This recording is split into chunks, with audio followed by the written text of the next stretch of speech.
Alright, salam sejahtera Malaysia. Selamat pagi tuan-tuan dan puan yang dihormati sekalian. Saya ambil kesempatan ini untuk ucap selamat Hari Raya. Selamat Hari Raya kepada semua rakan-rakan yang beragama Islam. Uh, kepada semua lah rakyat negara Malaysia, selamat Hari Raya. Dan ambil kesempatan ini untuk mengisi view yang sangat cantik di belakang saya. Pemandangan pemandangan tempat percutian terbaik untuk keluarga. Okay, so hari ini kita bersama dengan keluarga sempena hari cuti hari raya. Satu family kita datang. Orang tanyalah tempat ni best ke tidak. Kemarin saya bagi rate 6.5. Tapi sekarang saya bagi rate kerana sudah rasa tadi sarapan dia macam mana dengan harga dia semua. Saya naik sedikit kepada 7.0. Okey, sudah naik 7.0 lah sebab rate di sini agak mahal.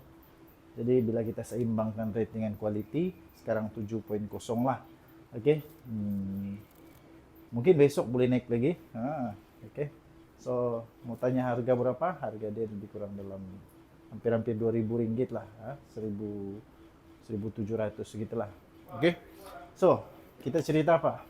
Kita cerita tentang Parti PAS, Parti Bersatu Perikatan Nasional. Sekarang ni banyak sangat orang bagi saya komen bahawa Parti PAS Perikatan Nasional ni baguslah untuk direhatkan dulu. Direhatkan dulu, kemudian bagilah parti yang lebih baik yang dapat menyatu padukan rakyat Malaysia, bukan yang cuba untuk menunggang agama, menunggang inilah kata komen-komen itu. Okey, sampai ada yang suruh untuk PAS dibubarkan, PAS diharamkan dan sebagainya. Jadi bagi saya, pendirian saya secara pribadi begini. Parti itu tiada masalah, parti tidak ada masalah. Semua parti sama. Semua parti sama. Tetapi orang-orang dalam parti itu yang ada masalah. Orang-orang dalam parti itu yang perlu untuk diperbaiki, begitu. Sama juga dengan kereta. Contohnya kereta. Semua kereta sama kereta. Tapi yang membezakan kereta lain dengan kereta yang lain adalah kualiti part-part, kualiti kualiti dia punya produk yang ada dalam kereta itu. Itu yang membezakan kereta dengan kereta. Jadi sama dengan parti jugalah, pada pendapat saya semua parti sama. Semua mainan politik sama. Tapi yang membezakan itu adalah orang-orang di dalam parti itu. Ada parti yang orang-orang dia baik, tidak suka fitnah, tidak suka bagi rasuah, tidak suka bohong, tidak suka menunggang-nunggang dan sebagainya. Tapi ada parti pula yang orang-orang di dalam dia untuk menang perlu untuk fitnah, untuk menang perlu fitnah, untuk menang perlu tunggang ini, tunggang itu, tunggang 3R dan sebagainya. Jadi bagi saya yang perlu dibersihkan itu bukan partinya, tetapi orang-orang dalam parti itu yang perlu untuk dibersihkan. Orang-orang dalam parti itu yang perlu untuk dibersihkan. Jadi orang-orang yang suka fitnah ini yang bersihkan, buang daripada parti. Contoh saja.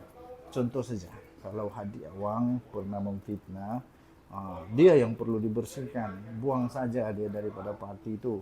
Bagi peluang kepada orang yang bersih.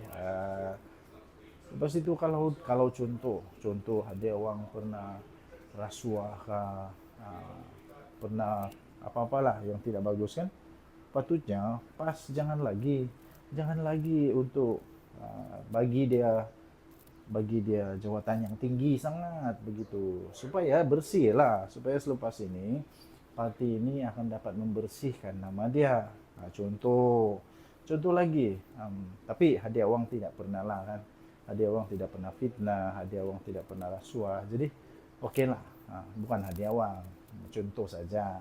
Contoh lagi kalau katakan di dalam parti itu walaupun dia ada kedoktoran kan macam mana hebat sekalipun, kalau dia memang fitnah, rasuah, tunggang 3R, lepas itu nak jadi pembangkang pun tidak berfungsi, tidak pandai pun jadi pembangkang, tidak pandai pun jadi MP. Jadi lebih baik buang sajalah. Kita perlukan MP-MP yang dapat berfungsi dengan baik. Kita perlukan MP-MP yang menjadi pembangkang yang baik atau kerajaan yang baik.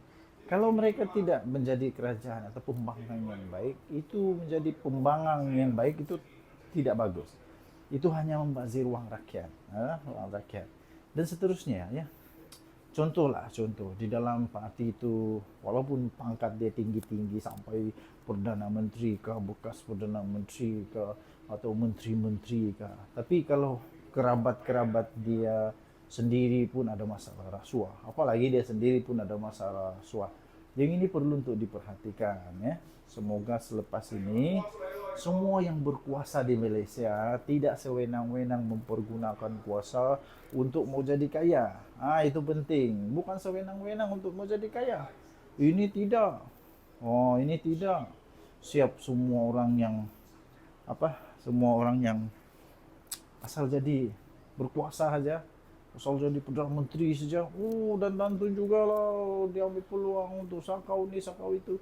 Bila habis ya kepimpinan dia, bila habis saja kuasa dia sebagai perdana menteri, dan tentu juga lah tutap tak sampai pun 1 tahun timbullah bermacam-macam masalah. Nah, manusia-manusia beginilah yang perlu untuk dibersihkan. Saya pikir PAS sudah oke, PAS tidak masalah. Saya ingat dulu waktu Tok Guru ni Aziz, waktu itu PAS oke, PAS oke waktu itu, tidak masalah. Semuanya memang memperjuangkan yang betul, macam-macam lah yang betul bagus. Tapi selepas itu apa yang jadi? Macam begitu. Jadi semua parti itu bagi saya bagus, cuma orang-orang dalam dia itu yang perlu untuk dibersihkan. Apa pendapat Anda pula? Apa pendapat Anda? Sila tinggalkan komen, dan saya selepas ini saya akan belanja Anda view. Ini view dia. Lihat view dia, cantik kan? Oke. So ini bilik saya. Ini bilik saya. Bayangkan, best tak best? Satu unit rumah sebenarnya. Ini bukan bilik saja tapi satu unit rumah. Siap ada berenda sendiri, dan di belakang itu memang terus ada siap ada gambar-gambar lagi depan tuh. Ada macam artis-artis apa gambar di sana itu. Memang hebat lah. Tempatnya memang hebat. Memang seronok, menarik, tertarik. Oke. So, kejap lagi kita akan enjoy lagi tempat ini. Rugi lah kan, rugi kalau tidak enjoy. Tempat ini mahal, tempat ini berkualiti, kita mesti enjoy sepuas-puasnya. Oke, so kita jumpa lagi. Jangan lupa tinggalkan komen Anda. Bye bye.